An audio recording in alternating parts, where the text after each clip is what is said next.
Support for Radio Friends comes from Columbia Healthy Smiles, the dental office of husband and wife team Dr. Batson and Dr. Abe, offering comprehensive and customized care to patients of all ages. Learn more by calling 573-721-9039 or online at www.columbiahealthysmiles.com.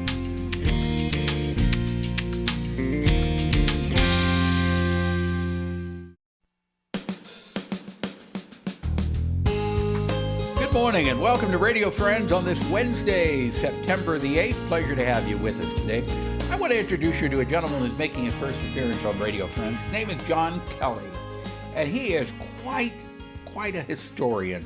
We're going to talk a little bit about black history in Missouri, but specifically black history on the Negro Baseball League. Welcome to Radio Friends. Thank you, John. thank you for the invitation. You were filling me in on all of this information before we came on the air. The Negro League baseball team will be celebrating 100 years next week, right? Is that September the 14th? No, what happened was that the actual 100th anniversary was last year in 2020. Okay. Because the Negro League Baseball League was founded February 13th, 1920. But due to the virus and everything, we had to postpone our celebration, and now they're calling it 101 because this is actually the 101st anniversary of the founding of Negro League Baseball. Okay, so it should have been 100 years last year. Last year, right. Yes. So tell us a little bit about the Negro League. How did this all come about? Well, in July the 14th, 1877, the white men who owned Major League Baseball teams had a meeting in Buffalo, New York.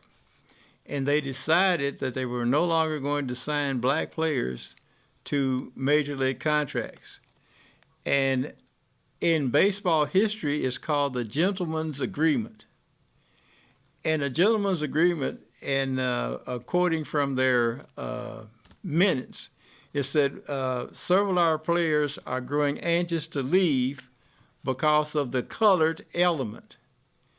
And therefore, they instructed the secretary of the major leagues to no longer sign black players to major league contracts. And so from 1877 until 1946, no black players were signed to play Major League Baseball. So that's when the black players formed their own league. Well, it took a while because between 1877 and 1920, black players it was kind of like what I call the catch as catch can. They played where they could. They formed teams where they could. They barnstormed, and they made as much money as they could. And they also played in Latin America. You know, they played in Puerto Rico and Mexico and Venezuela and places like that. But then in February the 13th, 1920, they had a meeting at the YMCA in Kansas City. And out of that meeting came 8 teams that formed the first segment of Negro League Baseball. Now, how does Kansas City and St. Louis fit into this? Well, Kansas City, one was the YMCA, which is still there, and they've converted that now into the Buck O'Neill Education Center. But the actual building where the meeting was held is still standing. And so that's where Kansas City came in. And Kansas City has another kind of unique niche in Negro League Baseball in that they had the only white owner in the initial 8 teams. There was one white guy who owned the Kansas City Monarchs, and that was J.L. Wilkerson. Okay. And then St. Louis had Then St. Louis had the St. Louis Stars and the St. Louis Giants. But these teams in Negro League Baseball, the economy kind of determined how long the team lasted. And sometimes a team would, if the economy was going well, they would go along and they would pay their players and all. And then if things went south, you know, the economy dips, then that team would possibly go out of business. And so you had teams coming in and out of business, and they really prospered during World War II. Because, again, you have people getting defense jobs, and there was money in the economy, yeah, and they flourished then. All right. So The celebration will be September the 14th. It will be 101 years, but you're really celebrating because it was 100 years last year, Yes. right? Where's the celebration going to be? It's going to be at the Missouri Historical Society on Elm Street. Okay. And Bob Kendrick, who is the president of the Negro League Baseball Museum, will give the address. And he has a slide presentation and all, and he's going to give people a real dose of Negro League baseball history. Okay, and what time will that be? That the reception starts at 6:30, and the actual presentation starts at 7. Okay, and everybody's invited to attend this. Yes, You need to make reservations ahead of time? No, you don't make reservations ahead of time. But what we're concerned about is if there is a large crowd, we want everyone to wear a mask. Okay. So And wear a so- mask. If you're planning to go, please wear masks. Yes, and because we won't be able to exactly social distance because we don't know how many people are going to be there. I understand. Yeah. Okay.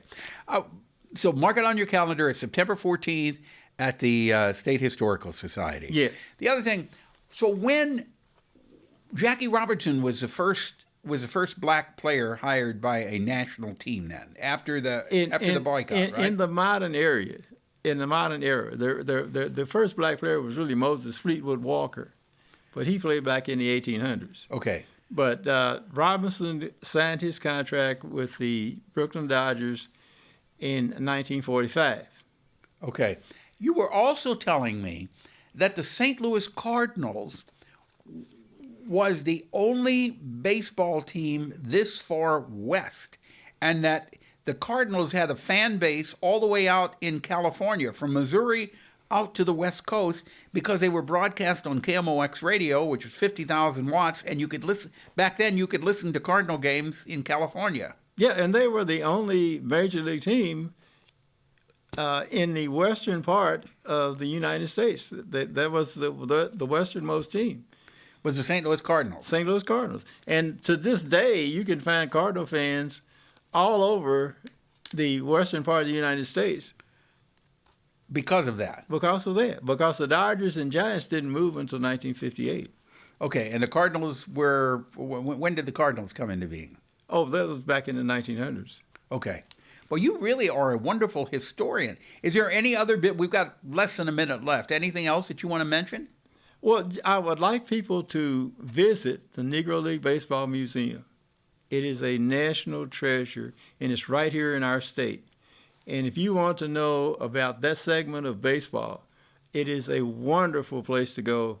And the exhibits are, for example, I just went for about the 19th time, and they have a segment on the first black players on all the major league teams. Okay. From Jackie Robinson to Pumpsie Green. All right.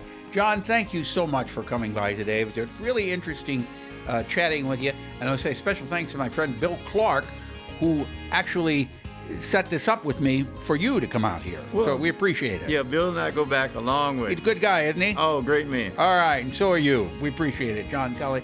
If it's something you'd like to hear, pepperpetemissouri.edu. Bye-bye.